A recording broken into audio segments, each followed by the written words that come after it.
ನೀರಾವರಿ ವಿಚಾರದಲ್ಲಿ ಏನು ನಿನ್ನೆ ಸ್ವಲ್ಪ ನೀರು ಬಿಡಬೇಕು ಅಂತೇಳಿ ಆದೇಶ ಕೊಟ್ಟಿದ್ದಾರೆ. ನಮಗಿನ್ನ ವರ್ಣ ರೂಪೆ ತೋರಿಸಿಲ್ಲ. 2 ಬಾರಿ ಅವರು ರಿಕ್ವೆಸ್ಟ್ ನ ರಿಜೆಕ್ಟ್ ಮಾಡಿದ್ರು. ಈ ಬಾರಿ ಸ್ವಲ್ಪ ನೀರು ಬಿಡಬೇಕು ಅಂತ ಹೇಳಿದ್ದಾರೆ. ನಾನು ಆರ್ಡರ್ನ ಅಪೀಲ್ ಮಾಡಲಿಕ್ಕೆ ನಮ್ಮ ಮಂತ್ರಿಗಳು ರಾಮಲಿಂಗಾರೆಡ್ಡಿಯವರು ಮತ್ತು ಎಲ್ಲ ಅಧಿಕಾರಿಗಳನ್ನ ಚರ್ಚೆ ಮಾಡಿದ್ದಾರೆ. Against the order we are appealing. ಆಮೇಲೆ ನಾವು ತೀರ್ಮಾನ ಮಾಡ್ತೀವಿ. ಅದಾದ್ಮೇಲೆ ನಾನು ಅಪೋಸಿಷನ್ ಪಾರ್ಟಿ ಲೀಡರ್ಸ್ ಕೂಡ ನಾನು ಬೆಂಗಳೂರು ಹೋದ್ಮೇಲೆ ಮಾತಾಡಿ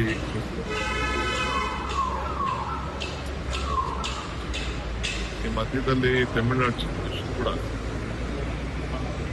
ನನ್ನ ಹತ್ರ ಬಂದು ಮಾತಾಡಲಿಕ್ಕೆ, ಕೆಲವು ವಿಚಾರಗಳನ್ನ ಮಾತಾಡಲಿಕ್ಕೆ ಇಂಗಿತವನ್ನು ವ್ಯಕ್ತಪಡಿಸಿದ್ದಾರೆ. ಚೀಫ್ ಸೆಕ್ರೆಟರಿಗೂ ಲೆಟರ್ ಬರೆದಿದ್ದಾರೆ. ನನ್ನ ಹತ್ರ ಫೋನಲ್ಲಿ ಮಾತಾಡಿದ್ದಾರೆ. ಕೂಡ ಗೌರವದಿಂದ ಅವ್ರಿಗೆ ನೋಡ್ಬೇಕಾದ್ರೆ ಮಾತಾಡ್ತಾರೆ. ಆಯ್ತು ಬನ್ನಿ ಅಂತ ನಾನು ಹೇಳಿದ್ದೇನೆ. ಜೊತೆಗೆ ನಾನು ಕೂಡ ನಮ್ಮ ರಾಜ್ಯದ ಕಾವೇರಿ ಜಲ ಪ್ರದೇಶ ಕೂಡ ನೀವು ನೋಡಿ ಅಂತ ಕೂಡ ಒಂದು ರಿಕ್ವೆಸ್ಟ್ ಮಾಡಿದ್ದೇನೆ.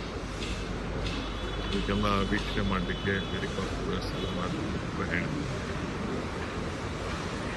ನೋಡೋಣ ಯಾಕೆಂದರೆ ಅವರು ಫ್ಯಾಕ್ಚುಯಲ್ ಅನುಭವವಾದಷ್ಟು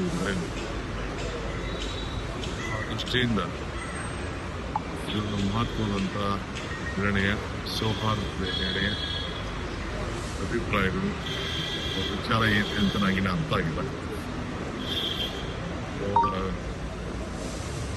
ಬರ್ತೀನಿ ಅಂದಾಗ ನಾವು ಒಬ್ಬ ಅತಿಥಿನ ಗೌರವದಿಂದ ಸ್ವೀಕಾರ ಮಾಡಬೇಕಂತ ನಮ್ಮ ಕರ್ತವ್ಯ. ಆಯ್ತು ಬನ್ನಿ ಅಂತ ಹೇಳ್ತೀನಿ.